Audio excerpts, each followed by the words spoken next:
Sir कहते हैं ईश्वर हर जगह है, फिर हम क्यों उसे सिर्फ मूर्ति, किताबों या पूजा में ढूंढते हैं? तो हम क्या ईश्वर की पहचान कर ही नहीं पाए? अगर भगवान की मर्जी से ही सर सब कुछ होता है तो ज़िंदगी में गुरु की ज़रूरत क्यों है? तो बाबा साहब को या गुरु साहब को लेके नहीं जाएगा। अगर ऐसा होता तो पूरी दुनिया को मुक्त करा सकते हैं वो। आपको लगता है एक शॉर्टकट है पैसा कमाना, फेम कमाना, फॉलोअर्स कमाना, बाबा बनना? इंसान तो संसारिक है। जो बाबा गुरु है ये क्रोध, वासना, लोभ से परे होते हैं बिल्कुल, फिर भी लग्जरी लाइफ जीते हैं। आप भी लग्जरी गाड़ी में आए हो। ईश्वर जिस हाल में रखे, वो चाहे साइकिल पे रखे, हेलीकॉप्टर में रखे, क्या फ़र्क पड़ता है। सर आप हर संडे अपना मेडिटेशन सेशन फ्री देते हो, उसमें आपका टाइम लग रहा है, एनर्जी लग रही है। आपके मेडिटेशन सेंटर को रन करने के लिए भी कुछ आपके रनिंग एक्सपेंसेस हैं, फिर भी आप उसको फ्री में सेशन क्यों देते हो? कहने की बातें होती है कि हमारे साथ बुरा हो रहा है। कौन आपके साथ बुरा कर रहा है? ईश्वर। ईश्वर क्यों बुरा करेगा? पर ये भी है ना, कई बाबा जैसे सेक्स स्कैंडल में पकड़े गए या किसी फ्रॉड में पकड़े गए, लेकिन फिर भी कुछ भक्त ऐसे हैं जो अभी भी उनके पीछे हैं। सर आपके ध्यान केंद्र का नाम है जर्नी टू मोक्षा। तो आपको क्या मोक्षा की प्राप्ति हो चुकी है? जर्नी टू मोक्ष, मोक्ष की तरफ यात्रा। नमस्कार दोस्तों, स्वागत है आप सबका एक और नए गहरे और आध्यात्मिक सफ़र में। आज हमारे साथ हैं ध्यान केंद्र जर्नी टू मोक्षा के फाउंडर मोक्षा अजय जी। आज हम उन चीज़ों पे खुल के बात करेंगे और कुछ ऐसे तीखे सवाल पूछेंगे जो आपके अंदर तक हिला देंगे। छोड़िए दुनिया के शोर शराबों को और हमारे साथ बैठिए और एक ऐसी बातचीत को सुनिए जो आपके मन तक नहीं, आपकी आत्मा तक पहुंचेगी। Welcome sir to the show podcast for you by filmy cave. धन्यवाद। सर लास्ट के 2 पॉडकास्ट हमारे बहुत ही अच्छे गए, बहुत ही स्पिरिचुअलिटी के ऊपर थे, भगवान से जुड़े हुए थे। आज का जो पॉडकास्ट है वो थोड़े तीखे सवालों के साथ होगा। रेडी हैं सर आप? हाँ चलिए।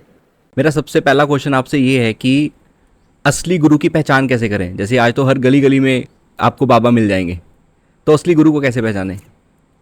देखिए, वो आपका कनेक्शन जब अंदर से गवाही देता है तो आपको लगता है कि ये मुझे ले जाएंगे आगे। जो मेरी प्यास है, जो मैं खोज रहा हूँ, वो यहाँ से पूरी हो सकती है। लेकिन मैं फिर भी कहूँगा कि किसी को भी गुरु बनाने से पहले ये नहीं कि आप पहले ही उस पर अंधविश्वास अपना पूरा छोड़ दें, सब कुछ ही उस पर छोड़ दें। आपको समझ दिया ईश्वर ने, आप अपनी समझ का उपयोग करें, जल्दी में ना रहें, थोड़ा चलें अपनी समझ से।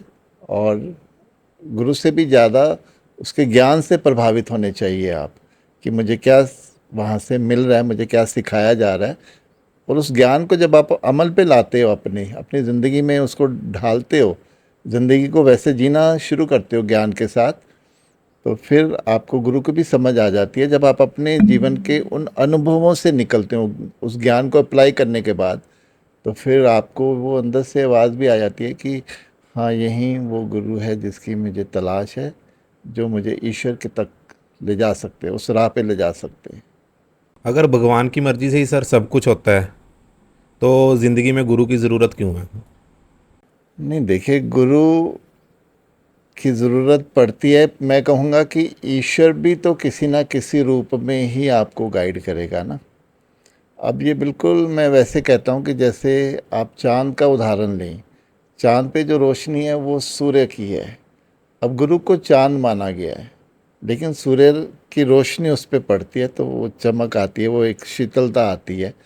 तो गुरु को आप उस रूप में देखें कि वो भी भगवान का रूप है, लेकिन आपका जो अल्टीमेट लक्ष्य है जीवन का, वो ईश्वर प्राप्ति होना चाहिए। मतलब अगर हम सर बहुत सारे हम देखते हैं बाबा, जैसे वो यही बोलते हैं कि भगवान की मर्जी से चलने दो, जो हो रहा है चलने दो, आप सह रहे हो तो सहते रहो, आप आपने जवाब नहीं देना, भगवान आपके लिए अच्छा करेगा। मगर अगर भगवान नहीं करना है तो हम आप लोगों के पास क्यों आए? हाँ, लेकिन आप देखो इंसान में कहाँ सब्र कहाँ दिखता है, उसमें संतुष्टि कहाँ दिखती है, तृप्ति कहाँ दिखती है। हर कोई आपको एक दौड़ता ही नज़र आएगा, चाहे वो किसी के लिए, चाहे धन के लिए हो या उसकी कोई भी वासना हो, या उसका कोई भी उद्देश्य हो बाहरी संसार में कुछ प्राप्त करने का, तो वो उधर ही भागता नज़र आएगा। लेकिन उस भाग दौड़ में वो अपनी व्यक्तित्व को, अपनी पहचान को कहीं ना कहीं खो देता है। तो वो जो उसको खोने के बाद फिर उसका जो आक्रोश है, उसकी जो चिंता है, जो उसका एक अग्रेसिवनेस जिसको कह सकते हैं, तो वो बढ़ने लग जाती है जब तक वो अपने उस चीज़ को पा नहीं लेता। तो यहाँ पे ईश्वर की ज़रूरत होती है, यहाँ पे गुरु की ज़रूरत होती है कि ठीक है, तुम पाना चाहते हो पाओ, लेकिन अपने को एक सेंटर्ड वो तो लेके चलो, अपने को कंट्रोल करके तो चलो, पकड़ तो लेके चलो ना भीतर, कि जो आपको एक ठहराव भी रखे आप में, और आपको पता हो कि आपको क्या करना है किस परिस्थिति में। तो वो उससे आपका विवेक बढ़ता है, और जब विवेक आपका बढ़ता है तो आप उतने शांत रहते हो, परिस्थिति में विचलित नहीं होते। मैं तो कहता हूँ कि जब ऐसा नहीं होना चाहिए कि कोई बहुत खुशी आ गई तो आप बहुत रोमांचित होकर चल पड़ते हो, और जब कुछ परिस्थिति आपके विपरीत होती है तो आप विचलित हो जाते हो, आप बेचैन हो जाते हो, व्याकुल रहते हो, अपसेट रहते हो। तो आपका वो जो सारा जो ऑरा है वो सारा डिस्टर्ब हो जाता है, और फिर आप जिन लोगों के संपर्क में आते हो, अपने परिवार के या ऑफिस के, जहाँ भी आप जिन भी लोगों से मिलते हो, तो आपका जो वो एक भीतर हलचल चल रही होती है, कुछ गड़बड़ चल रही होती है, वो सारा उन पे भी आना शुरू हो जाता है। आपका वो क्रोध आना शुरू हो जाता है, कुछ ईर्ष्या आनी शुरू हो जाती है। तो आपको कैसे बैलेंस रहना है, ज़िंदगी को कैसे सही ढंग से लेके जाना है, ये आप सीखते हो। उसके लिए ईश्वर का होना बहुत ज़रूरी है। बट कई बार हम बहुत अच्छा कर रहे हैं दूसरों के साथ, फिर भी हमारे साथ बुरा क्यों होता है? ऐसा होता नहीं है, ये सिर्फ कहने की बातें होती है कि हमारे साथ बुरा हो रहा है। कौन आपके साथ बुरा कर रहा है? ईश्वर।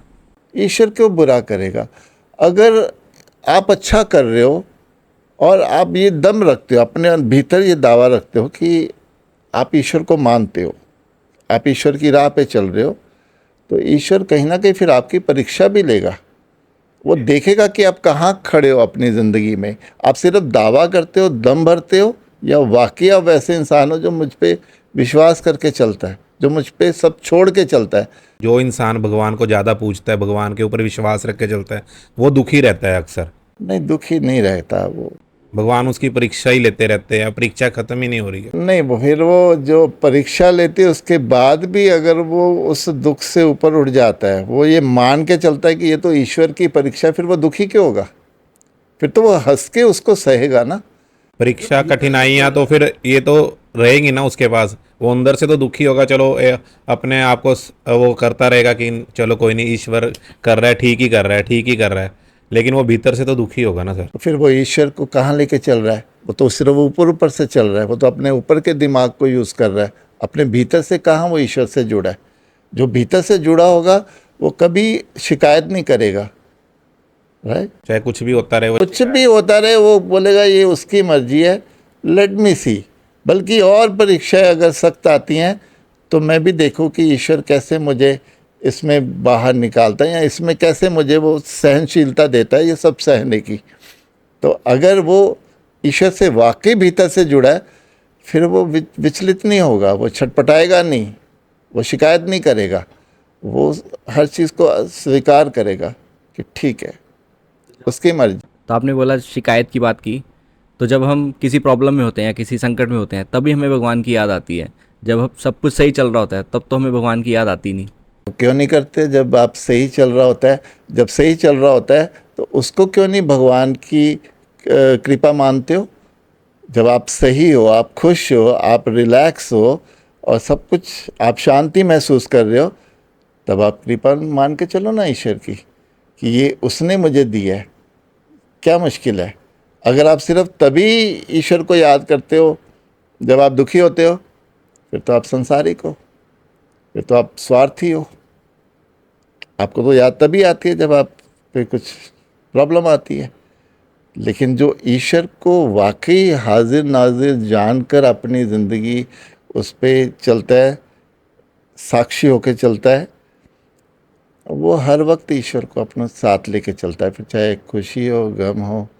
वो मैं कह रहा हूँ ना, वो फिर खुशी में बहुत ज़्यादा उछलता कूदता नहीं है, रोमांचित नहीं होता, और दुख में विचलित नहीं होता, वो एक जैसा ही रहता है। मतलब सुख वाले शुक्राना दे, दुख वाले सिमरन ਨੂੰ याद करो। हाँ, सिमरन तो आप सुख हो दुख हो तो भी करते रहो, शुक्राना तब भी करते रहो। यही आपकी ईश्वर प्राप्ति की पहली पहचान है कि आप हर हाल में उसको साथ लेके चल रहे हो। सर इंसान तो जैसे आपने बोला संसारिक, अभी आप बात कर रहे थे, इंसान तो संसारिक है। जो ये बाबा गुरु है, ये क्रोध वासना लोभ से परे होते हैं बिल्कुल, फिर भी लग्जरी लाइफ जीते हैं। आप भी लग्जरी गाड़ी में आए हो। नहीं, पहली बात तो जो काम क्रोध लोभ मोह ईर्ष्या अहंकार जो बोल रहे हो वो तो हर इंसान को प्रकृति ने दिए हैं, लेकिन आप उसको कितना कैसे यूज़ करते हो ये आपकी समझ है, ये आपका विवेक है। कई बार अगर मान लो कोई गलत कार्य कर रहा है, ठीक है, कोई परिवार का सदस्य है, आप उसको पहले प्यार से समझाओगे, लेकिन वो नहीं अगर सुधर रहा तो आपको पता है कि ये उसको नुकसान होने वाला है, फिर आप अपना मेथड बदलोगे। फिर आप चाहे वो गुस्सा उसको दिखाओगे, लेकिन भीतर आपको पता है कि आप ये उसको सुधारने के लिए कर रहे हो। तो वो गुस्सा जो है वो आपके अंदर है, लेकिन उसको दिखाना पड़ता है, पर आप भीतर से गुस्सा नहीं हो। ऐसे ही जब आप सजग रहते हो अपनी ज़िंदगी के बारे में, अपनी हर हर वासना के बारे में, अपनी हर इच्छाओं के बारे में, तो फिर आप किसी को भी अपने ऊपर हावी नहीं होने देते हो। देखो, संसार में हम ज़िंदगी तो जीते हैं, चाहे गुरुज हैं, बाबाज हैं, या हम सब एक हैं। ज़िंदगी तो जीनी पड़ेगी ना। अब जो लग्ज़री है वो अगर किसी को मिसयूज़ करके आई है या किसी को मूर्ख बना के आई है, बेईमानी से आई है, तो वो जो लग्ज़री है उसका कोई फ़ायदा नहीं है। वो तो फिर संसारिक ही हो गए ना। आपने अपनी मेहनत से आप काम भी कर रहे हो, आप अध्यात्म भी कर रहे हो, तो फिर ईश्वर ने आपको वो फैसिलिटीज़ दी हैं। आपको एक राजभोग जिसको बोलते हैं वो भी ईश्वर देता है। पर अगर आपकी मंशा सही है, आपके रास्ते सही हैं, तो लग्ज़री में कोई बुराई नहीं है। अगर आपसे आज ये लग्जरी सारी छीन ली जाए। हाँ, तो मैं जो आपको बोलूँ, मैं जो मेरी ज़िंदगी जो शुरुआत हुई है कोई लग्ज़री से थोड़ी हुई है। मैं तो गरीबी के उस दौर से हम निकल के आए हैं जहाँ हमने कुछ भी नहीं था हमारे पास। तो कुछ भी ऐसा नहीं होता। खुशी तो तब भी थी, उछलते तो हम तब भी थे, मस्ती तो तब भी थी, उस टाइम ज़्यादा होगी शायद मस्ती। आज भी है। ओ मस्ती तब वैसी थी कि कोई चिंता नहीं, कोई बोझ नहीं, कुछ खोने का डर नहीं। आज अगर है तो आज ईश्वर की मस्ती है। और वैसे भी आप जो बात बोल रहे हो, अगर वो छीन ली जाए, मौत ने तो वो छीन ही लेना है एक दिन। ये सुनो, तो मौत ने तो छीन लेना है। तो फिर आज आप भोग रहे हो तो आपके भीतर ये होना चाहिए कि ठीक है, नहीं होगी कल को, ना सही कल नहीं थी, आज है कल नहीं होगी, तो भी ठीक है, तो भी फाइन है। ज़िंदगी तो चलेगी ना, आप ज़िंदगी तो जीनी पड़ेगी ना। तो क्या फ़र्क पड़ता है? आज अगर एसी में है तो कल को खुली हवा में भी नींद आएगी। आज अगर बेड पे है, बड़े बड़े गद्दे हैं, कल को ज़मीन पे भी तो नींद आएगी। खाना तो मिलता ही रहेगा, जो पहले खाते थे जब कुछ नहीं था, आज भी तो वही खाते हैं ना। तो क्या फ़र्क पड़ता नहीं, इंसान इंसान तो वैसे दुखी ही रहता है, मैंने देखा। अगर पैसा नहीं होता तो फिर भी वो दुखी है कि हाँ पैसा कमा लूँ। पैसा ज़्यादा आ जाए फिर भी दुखी है, इसको लगाना कहाँ पे है। है? जो अपनी इच्छाओं में फंसा रहेगा वो दुखी रहेगा। जिसको लगता है कि जीवन में ऐसा हो जाए, ऐसा हो जाए, अगर नहीं हुआ तो ये होगा, वो दुखी रहता है। क्योंकि चीज़ें उसके अकॉर्डिंगली नहीं होती। वैसे तो किसी के अकॉर्डिंगली नहीं होती, हमें स्वीकार करना पड़ता है हर परिस्थिति को। तो जब आप स्वीकार करके चलते हो कि ठीक है, कर्म कर रहे हैं, फल का पता नहीं है क्या मिलेगा, तो आप बिल्कुल शांत रहते हो, मस्त रहते हो, आनंदित रहते हो। मिला मिला, नहीं मिला ना सही, सो व्हाट। ज़िंदगी तो वैसे ही चलनी है जैसी चल रही है। सर कहते हैं ईश्वर हर जगह है, फिर हम क्यों उसे सिर्फ मूर्ति किताबों या पूजा में ढूंढते हैं? तो हम क्या ईश्वर की पहचान कर ही नहीं पाए? हाँ, जब शुरुआत होती है, हम ईश्वर को नहीं जानते, हमें इतनी समझ नहीं होती है, तो फिर शुरुआत तो वहीं से होती है, मूर्तियों से होती है। हमारे आसपास भी हम देखते हैं, मेरे घर वाले या लोग मंदिरों में जाते हैं या ऐसे, तो फिर होता है कि ईश्वर वहीं है। ईश्वर वहीं पे भी होता है, मतलब ईश्वर तो सब जगह, तो वहाँ मूर्तियों में भी होता है, लेकिन शुरुआत अगर वहाँ से मिलती है ढूंढने की, तो कोई बुराई नहीं है उसमें, बल्कि अच्छा है।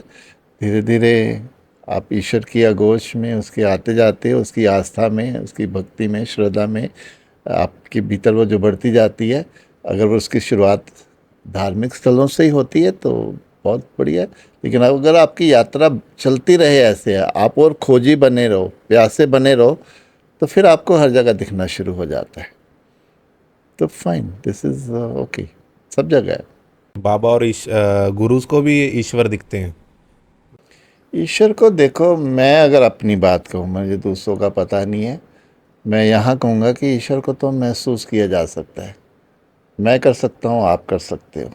उसके लिए अपने आप को छोड़ना पड़ता है, अपनी ज़िंदगी को उस पर डालना पड़ता है। तो आप भी अनुभव कर सकते हो। आप देखो, अगर आप जब कोई रास्ता नहीं मिलता, आप ईश्वर को याद करते हो, तो आपको रास्ते भी मिलने शुरू हो जाते हैं। आप अपसेट होते हो, बहुत चिंता में होते हो, आप फिर ईश्वर को याद करते हो, तो धीरे धीरे आपको वहाँ से आप निकल भी जाते हो। अपने बीते ज़िंदगी में अगर देखें, हम बहुत बार ऐसी चिंताओं में फंसे हैं, ऐसी परिस्थितियों में फंसे हैं जहाँ हमें समझ नहीं आता था कि हम कैसे निकलें। लेकिन आज देखते तो निकल कर ही आए ना यहाँ तक आज। तो आज भी जिसमें हम फंसे हैं, जो हमारे दिमाग में चल रहा है, तो आगे भी तो वो हम इससे निकल जाएंगे ना। कुछ महीनों बाद, साल के बाद हम इसको देखेंगे, इस समय को जो अभी चल रहा है, तो ये भी तो हम निकल जाएंगे ना, जो भी आज चल रहा है। तो ईश्वर तो हमेशा आपके साथ है और वो आपकी केयर कर रहा है।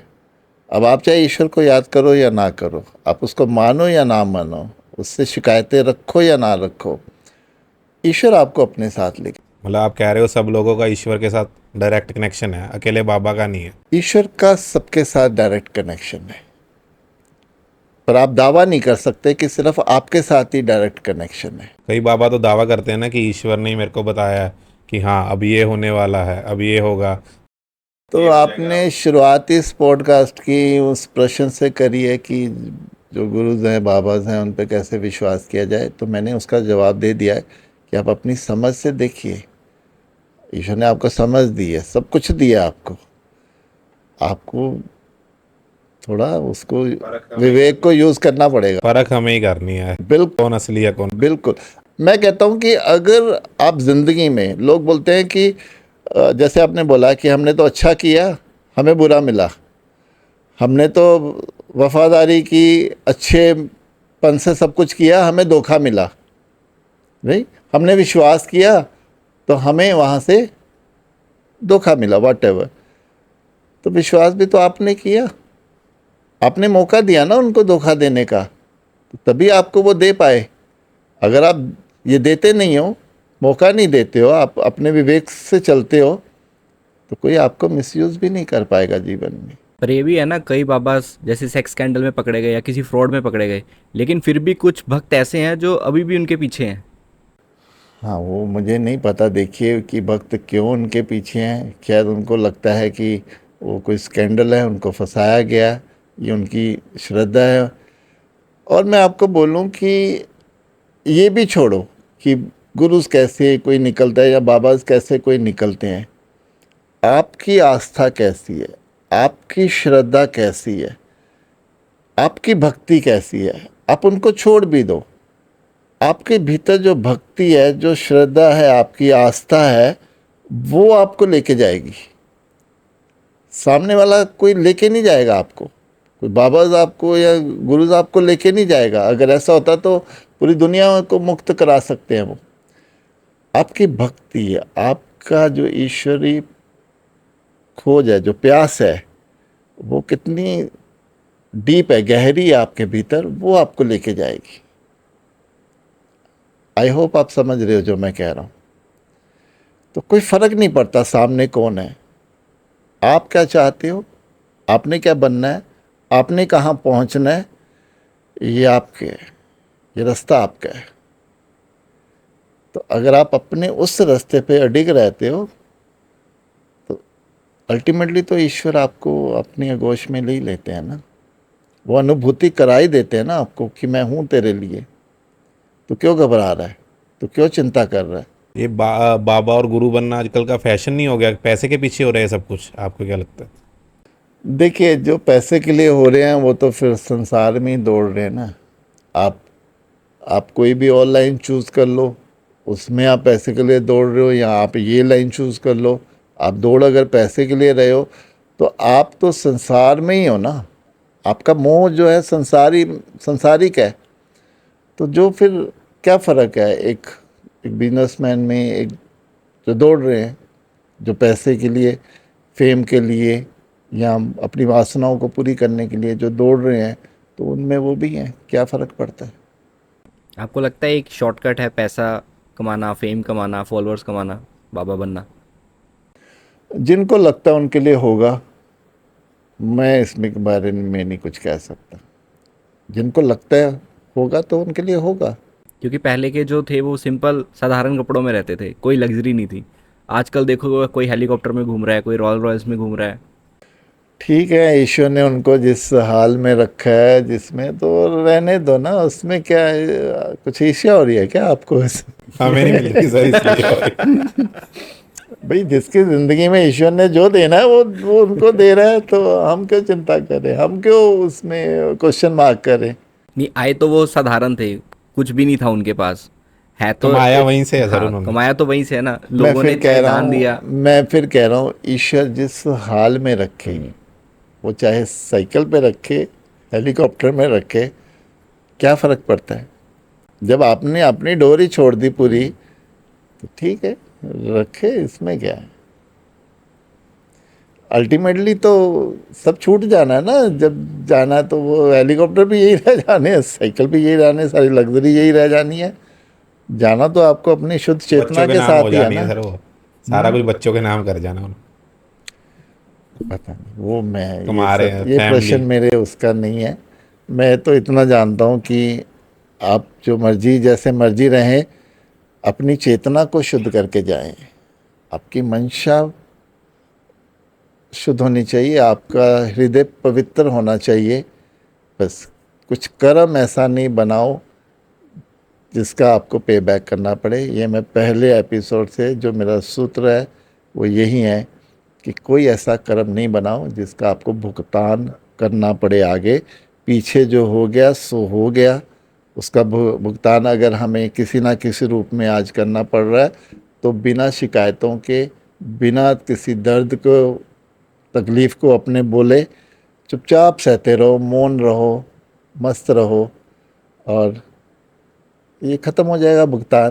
पर आगे अगर हम कर्म अपने अच्छे कर रहे हैं, कोई भुगतान हमें अपना नज़र नहीं आ रहा आगे, तो फिर मैं कह सकता हूँ कि आनंद शांति आपके जीवन में आएगी ही आएगी।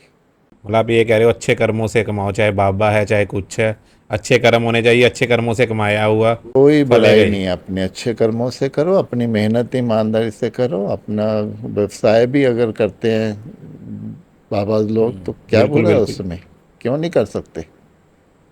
क्या गलत कर रहे हैं, कुछ भी गलत नहीं है कर्मों का उसमें। भुगतान इसी जन्म में होता है। अगर जीवन है बचा हुआ और भुगतान ज़्यादा है और जीवन चला जाए, तो फिर अगले अगले जन्म करना में तो पड़ेगा। मतलब है भुगतान ना, करना ही पड़ेगा, चाहे इस जन्म में भुगतान तो करो चाहे करना अगले पड़ेगा। जन्म में करो। खेल जीवन का सारा कर्मों का है। गलत करोगे, किसी की आत्मा को दुखी करोगे, किसी से छल करोगे, बेईमानी करोगे, उसको पीड़ा दोगे, वो आपको वापस तो आएगी और दुगना होकर आएगी। वो तो आपको देना। तो ये पिछले कर्मों के हिसाब से ही हमारा अगला जन्म होता है कि मेरे को किस घर में पैदा होना है। हाँ, ये बहुत लंबा है, इसके लिए ना एक तो एक अलग एपिसोड पूरा पॉडकास्ट चलेगा, रखेंगे। अलग एपिसोड चलेगा। तो शॉर्ट में बता दूं कि हम ही चूज़ करके आते हैं कि हमें किस घर में जाना है, किस गर्भ में जाना है, किस जगह पे जाना है। ये सब वो फिर खेल, वो लंबा डिस्कशन है, उसके लिए एक पूरा पॉडकास्ट अलग चाहिए। अभी बात कर रहे हैं आप अपने कर्मों की, ईश्वर की। बस यही आपके तीखे प्रश्न थे, मुझे तो इसमें कुछ भी तीखे प्रश्न नज़र नहीं आए।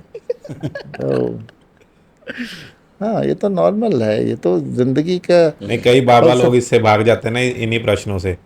लग्जरी नाम सुनते ही भाग जाते हैं। देखो, जो सत्य है उससे नहीं, उससे नहीं भागेगा कोई। क्योंकि जो आपने सत्य, अच्छे कर्मों से कमाया ना, आप तो तब नहीं भागे, उन्हों के क्या पता कर्म बुरे हों, हाँ, इसलिए भाग जाते वो हो इस। मुझे नहीं पता, लेकिन मैं आपको इतना कह दूं, जो सत्य के साथ आप जी रहे हो ना, जो एक जी। सत्य है सारा, फिर आपको किसी चीज़ से कोई डर नहीं लगता, कोई प्रश्नों से नहीं, कोई परिस्थितियों से नहीं, किसी व्यक्ति से नहीं। आप सत्य है तो वो बस सत्य है, सत्य एक ही है। जो झूठ के साथ जिएगा, जिनकी आप बात कर रहे हो, वो उनका कर्म वैसा होगा, फिर भुगतान भी उनका वैसा होगा।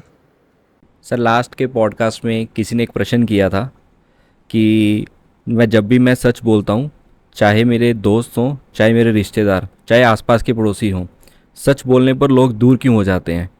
या मैं अपने बारे में जब भी सच बोलूँ या फिर उनके बारे में सच बोलूँ, लोगों को मेरी सच्चाई रास नहीं आती, ऐसा क्यों? अब देखिए, जो गरीब है उसको बोलोगे भाई तू तो गरीब है तो सच है, लेकिन सामने वाले को चुभेगा तो वो बोलना नहीं चाहिए। कोई करूप है, कोई उतना हाइट ज़्यादा नहीं है, किसी को बोला है तेरी तो हाइट बहुत कम है, अब वो तो नेचर से मिली है, अब वो जो उसको चुभेगी, तो ये ऐसे सच बोलने का कोई फ़ायदा नहीं है। ये बेकार के सच हैं। सच हैं वो हैं, वो दिखते हैं। जहाँ आदमी का वश नहीं चलता, जो उसको प्रकृति से मिला है, वो सत्य है, वो दिखता है, उसको भी दिखता है, हमें भी दिखता है। अब सत्य जो आप बोल रहे हो कि हाँ, वो अगर वो अपनी डींगे हाँ कर रहा है, वो अपनी कुछ बड़ाई कर रहा है, प्रशंसा कर रहा है बेवजह, और तो वहाँ उसको रोका जा सकता है, भाई ये सत्य नहीं है, तुम ऐसे नहीं करो। तो वो एक सत्य है, उसको वहाँ रोकने का। जहाँ उसका व्यक्तित्व में निखार हो, उसके स्वभाव में निखार हो, और वहाँ उसको सत्य बोलना तो कोई बुराई नहीं है। लेकिन आप सिर्फ सत्य का भी हर जगह अलाप अलापते रहो उसका, तो वो भी सही नहीं है। वहीं पे बोलो जहाँ ज़रूरत है। अब आप बोल रहे हो कि रिश्तेदार दोस्त दूर हो जाते हैं, अब वही अगर आपके बारे में कुछ सत्य बोले तो आप भी उनसे दूर हो जाओगे, ये भी है। अब ठीक है, सत्य को भी एक तरीके से बोलना पड़ता है, एक, ये नहीं है कि हथौड़ा मारना पड़े सत्य का, उसको नोकिंग भी सत्य से ही नोकिंग की जा सकती है, ताकि सामने वाले को समझ आ जाए, उसके पल्ले पड़े कि हाँ ये सही कह रहा है बंदा। अगर सामने वाला, आप सत्य बोल रहे हो और ये किसने, ये कौन वो करेगा कि आप ही सत्य बोल रहे हो? ये कौन साबित करेगा?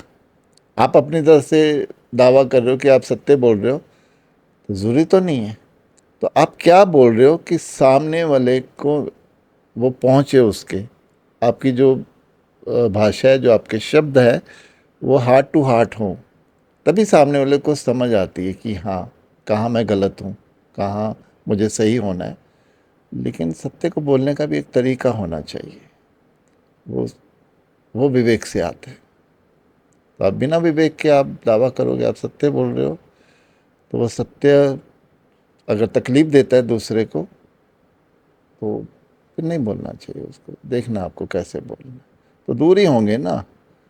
आपका तरीका गलत होगा तो लोग आपसे दूर हो जाएंगे, आपका तरीका सही होगा तो लोग आपके पास आएंगे, पूछेंगे कि बताइए और बताइए हमारे बारे में, हम कैसे ठीक कर सकते हैं, मेरे यहाँ दोष है। अब हमसे भी तो लोग सलाह लेते हैं ना, हम कि, तो हम बताते हैं उनको कि आप यहाँ पे ऐसे कर सकते हो तो फिर यहाँ ठीक हो जाओगे आप, आपको ज़िंदगी में ये करना चाहिए, पर आपकी चॉइस है। ऐसे करोगे तो ऐसा होगा, ऐसा करोगे तो ऐसा होगा, गलत करोगे तो ऐसा होगा, सही करोगे तो ऐसा होगा। वो सत्य है, एक चॉइस उनको देनी चाहिए। अब मैं ही बोलने लग जाऊँ नहीं नहीं आप तो गलत हो यहाँ पे, आपको ऐसा नहीं होना चाहिए, आपको पाप लगेगा, आपको ये लगेगा वो लगेगा, आप, तो वो गलत हो जाता है। तो आप समझ, समझाने का तरीका होना चाहिए, बताने का एक ढंग होना चाहिए, एक अपनापन, एक विनम्रता, एक शालीनता आपके शब्दों में होनी चाहिए। तो सत्य को भी डाइजेस्ट करना आसान नहीं है। तो फाइन, सत्यों को बल्कि डाइजेस्ट करना सबसे मुश्किल है इस दुनिया में, क्योंकि लोग, हम सब ज़्यादातर देखो लोगों को, वो झूठ में जी रहे हैं, कल्पना में जी रहे हैं, एक मान्यताओं में जी रहे हैं, एक धारणाओं में जी रहे हैं, सत्य से थोड़ा हट के चल रहे हैं, इसलिए परेशान रहते हैं, इसलिए दुखी रहते हैं। सत्य तो सीधा है, सरल है। आंखें बंद कर लोगे तो नहीं दिखेगा, आंखें खोलोगे। इसीलिए अध्यात्म चाहिए, गुरु चाहिए, ताकि आप उस सत्य को जी सको, देख सको, जी सको। कि जियोगे तो फिर जिंदगी शांति की ओर चलेगी, समृद्धि की ओर चलेगी। वो झूठ से बाहर निकलना, झूठ से निकल के जीना ही सत्य है। सर लेकिन आजकल तो यही हुआ हुआ है ना, झूठ का बोलबाला, सच्चे का मुंह काला, तो इसीलिए लोग सच बोलने से डरते हैं। वो सिर्फ कहावतें हैं। मैंने फिर बोला है, कर्म का भुगतान तो है ही है ना, करना ही पड़ेगा। झूठ का भुगतान तो फिर वैसे ही करना पड़ेगा। सत्य का तो भुगतान नहीं है, सत्य का तो फल है, कृतज्ञता है आपकी।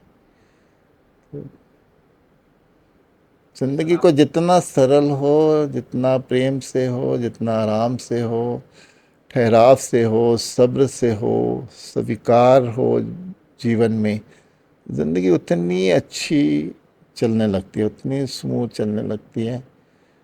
मैं उसी को ज़िंदगी मानता हूँ, उसी को अध्यात्म मानता हूँ। सर, आप हर संडे अपना मेडिटेशन सेशन फ्री देते हो, उसमें आपका टाइम लग रहा है, एनर्जी लग रही है। आपके मेडिटेशन सेंटर को रन करने के लिए भी कुछ आपके रनिंग एक्सपेंसेस हैं, फिर भी आप उसको फ्री में सेशन क्यों देते हो?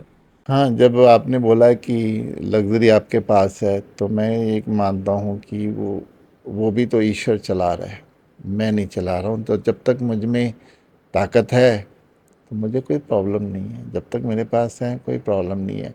और मैं फ्री इसीलिए चला रहा हूँ कि एटलीस्ट लोग आकर कुछ कुछ लेके जाएं, ज़िंदगी में कुछ अपने परिवर्तन करें। तो अगर किसी को, अगर मैं उसकी कुछ चार्जेस रख देता हूँ, तो सबसे पहला क्वेश्चन आया कि आएगा लोगों के कि ये भी तो पैसे के लिए ही कर रहे हैं ना। तो जब तक मेरी ताकत है, और मुझे खुशी होती है कि ये मेरा सौभाग्य है कि मेरा समय, मेरी जो कमाई भी है मेहनत की, वो एक अच्छे कॉज के लिए जा रही है। यही पैसे तो मैं पहले अपने भोग में भी तो खर्च कर सकते थे, तो अब तो अच्छे रास्ते चल रहे हैं, तो वेरी गुड। सर आपके ध्यान केंद्र का नाम है जर्नी टू मोक्षा, तो आपको क्या मोक्षा की प्राप्ति हो चुकी है? जर्नी टू मोक्ष, मोक्ष की तरफ यात्रा। आपकी यात्रा ही आपकी मंजिल है। आपको हर रोज़, हर पल कुछ नया सीखने की और मिलता है। आपको और अनुभूतियाँ होती हैं कि हाँ, ईश्वर आपका साथ दे रहा है, ईश्वर आपकी परीक्षा ले रहा है, वो आपको काबिल बना रहा है। फिर आप काबिल बन जाते हो, फिर वो आपसे काम ले रहा है। ये सब जब आपके भीतर चलता है, तो आप बहुत इन्जॉय करते हो अपने हर चीज़ को। तो फाइन, यही मोक्ष है। व्हेन यू आर हैप्पी, आप वर्तमान में हो, इस पल में हो, जी। तो वही तो मोक्ष है। मोक्ष और कोई वस्तु थोड़ी है। मोक्ष तो आपका स्टेट ऑफ माइंड है, मन की स्थिति है। आप कैसे रहते हो? आप कुड़े कुड़े रहते हो, चिड़े चिड़े रहते हो, आप चिंता में रहते हो, आप डर में रहते हो, आप तो आप संसारिक हो गए। जी। आप रिलैक्स रहते हो, यार ज़िंदगी उसकी है, जब चली जाए चली जाए। जीवन में जो चीज़ें आनी है, जो मिला है वो मिला है, जो जब नहीं मिलेगा तो नहीं मिलेगा। कुछ है वो छीन जाएगा तो छीन जाए, क्या फ़र्क पड़ता है? जब आप पूरे, कुछ आपको फ़र्क नहीं पड़ता अंदर कि बाहर क्या हो रहा है, आपके जीवन में क्या हो रहा है, कुछ नहीं आपको बॉदर नहीं करता, तो यही मोक्ष है। You are happy all the time, you are मस्त, आप मस्ती में हो, आप आनंदित हो। Nothing। क्या मैं आपको किसी चिंता में दिखता हूँ या कुछ नहीं सर, ऐसे? आप खुश ही दिखते हो जब भी फिर मिलते समझ हैं। लो मैं मोक्ष में हूँ। चलिए, डन। धन- चलिए, बहुत बहुत धन्यवाद सर। हाँ जी। पर मैं आपसे फिर कहूँगा जरा और तीखे प्रश्न लाइए, जरा मुझे भी मज़ा आए और मुझे भी थोड़ा गहरे से उसका आंसर के लिए गहरे और जाना पड़े। नेक्स्ट के शुक्रिया पॉडकास्ट आपका, में बहुत इससे भी शुक्रिया। तीखे सवाल होंगे। शुक्रिया आपका, धन्यवाद। धन्यवाद। नमस्कार। सो अगर आपको ये हमारा पॉडकास्ट अच्छा लगा है तो वीडियो को लाइक कीजिए, चैनल को सब्सक्राइब कीजिए। मिलते हैं नेक्स्ट के और ऐसे स्पिरिचुअल पॉडकास्ट के साथ। Thank you.